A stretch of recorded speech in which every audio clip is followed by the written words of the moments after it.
sell what you can, salvage what you can out of CJ Tulane. It's going to be a long year. Mikel LaShore is must-add material. JC of KC gets back on track. 100 total yards and a touchdown this week. Stay the course. Patience. Well, I would say Brad Evans, our fantasy expert, certainly nailed LaShore, Charles, and CJ Tulane last week. We welcome in Brad now. He's at Yahoo Noise on Twitter. It's our Fantasy Noise with Brad Evans. He clearly has that track record going, so you want to make sure you are locked in for what Brad is going to tell us about Week 4. Brad, when it comes to the quarterback position, who should people be buying low and selling high? Well, I know that Phillip Rivers has been more serene than raging so far this season, ranked number 25 among quarterbacks in per-game average.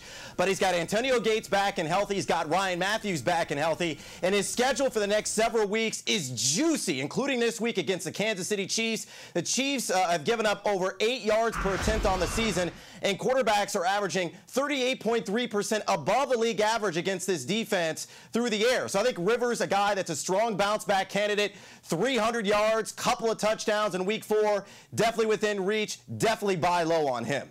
At running back, who should people start focusing in on to buy low and make sure they deposit now before the stock starts to drop?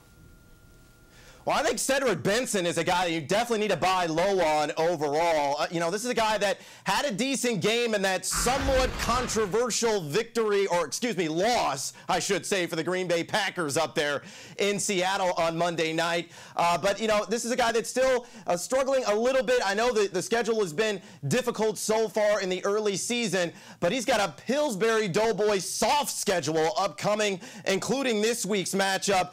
Overall, he's facing a New Orleans Saints defense in which running backs are averaging over 88.4% above the league average against a defense that's been eviscerated on the ground. I think Benson, in what could be a blowout of epic proportions at Lambeau Field this week, a guy that's capable of 125 total yards and a touchdown. I think he's a strong buy low candidate. One sell high guy I would recommend is CJ Spiller. Now, CJ has stood for chalk juggernaut so far in the early going this season, 4 touchdowns in 3 games.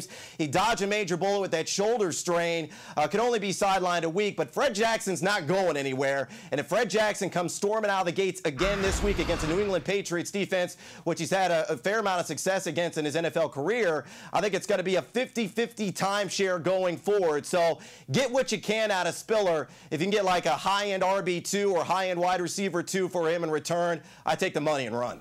2 guys to highlight at wide receiver, Brad. Kenny Britt hasn't found the end zone yet, hasn't even touched 100 yards yet on the season. Dwayne Bowe, meanwhile, he's being targeted almost as much as anybody in the NFL and really doing a nice job for the Chiefs passing game. How should people be handling these 2 receivers? I think you're buying all day on Kenny Britt. I'd offer up a 6-pack of Keystone right now to acquire his services. That's probably how cheaply you can get him, considering how slowly he's come back from injury. But his snap count has been increasing steadily the past couple of weeks. Had a decent game last week, 6 catches, 55 yards, didn't find the end zone. And I know his matchup this week is very daunting, facing the Houston Texans. But I think overall, I think Kenny Britt is a guy that's going to be climbing the ladder moving forward. Somebody that's got top 12 potential over the rest of the season. And as Jake Locker improves, he showed significant advancements last week. If that could continue on, I think Britt could be, again, an elite wide receiver come mid-season. Now, on the flip side, Dwayne Bowe could be more rainbow bright the rest of the way. Now, he's averaging a ridiculous 12-plus targets per game in the early going, but Romeo Crennel wants to run the football. This is an offense built to run, crack it between the tackles, and I think he's going to lean more on the JC of KC and maybe Peyton Hillis, assuming he doesn't fumble that often and can stay on the field and healthy, and that will then take opportunities out of the back pocket of Dwayne Bowe. So I would try to turn a profit on Bowe right now, who's number 7 in fantasy land in per-game average at the wide receiver position. For those who need their season saved on the waiver wire, is there anything out there for them that can turn their fantasy year around? Yeah, I think it's Christian Ponder. I mean, he has been sent from the heavens here, fantasy-wise, especially last week against a very good San Francisco defense. What I like about Ponder, he's kind of like a Jake Locker, Michael Vick type, a guy that can beat you in a variety of ways, whether it's his arm or with his leg, and he's made significant improvements in his accuracy. He's completed over 70% of his passes on the early season, thriving in that West Coast scheme under Leslie Frazier's direction, and I think he's going to continue to build on that, and you got to love the matchup this week, going against a Detroit Lions secondary that's been battered by injuries, been very favorable to opposing quarterbacks on the season. Look for Ponder to go for around 275 combined yards with 2 to 3 touchdowns, coming off a very nice effort again against the 49ers. Brad, you have been money thus far. We look forward to seeing how your predictions come through for Week 4. Thanks for the time, as always. Thank you. That is Brad Evans, our Yahoo fantasy expert. You can catch him on Twitter at Yahoo Noise. He has been on the money thus far this season. We'll see if the crystal ball stays hot in Week 4.